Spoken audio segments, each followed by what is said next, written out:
Hello, I am Editor Than Mai. I will provide you with the latest information of the day. PFAS exposure before birth could put your teen at risk for high blood pressure. Study finds prenatal exposure to a class of dangerous, widely used chemicals could be linked to your child having high blood pressure as a teen. According to a new study, perfluoroalkyl and polyfluoroalkyl substances, or PFAS, sometimes called forever chemicals, because they don't fully break down in the environment, are a class of about 15,000 human-made chemicals linked to cancers, endocrine-related conditions, and developmental problems in children. New data shows the synthetic compounds could also be linked to a teen's risk of developing cardiovascular disease later in life.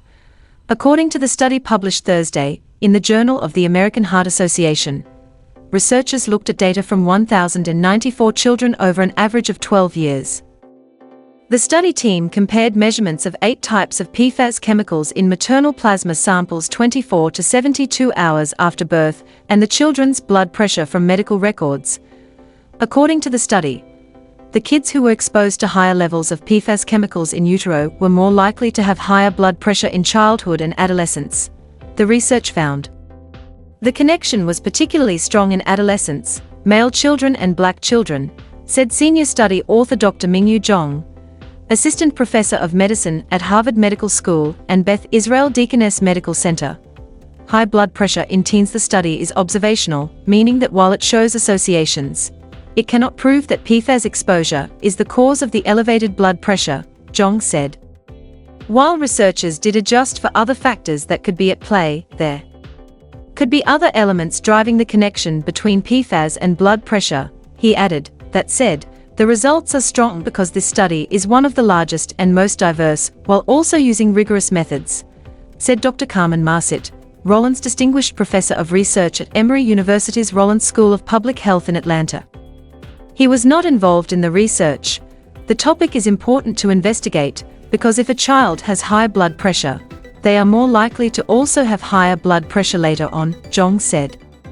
And that is a risk factor for cardiovascular disease, the #1 cause of death in the United States. The largest effects were shown in adolescents, who were exposed to a mixture of different PFAS chemicals during pregnancy compared with those who were not, which implies that there may be a synergistic impact on cardiometabolic health, Marcit said. Most children will be exposed to multiple different PFAS chemicals. So this is worrisome, he said.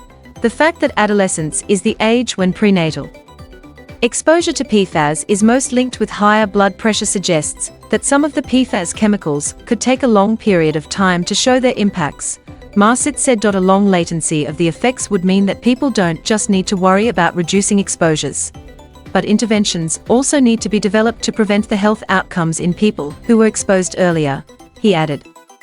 How to reduce your exposure to PFAS? Not only are PFAS forever chemicals, they also are everywhere.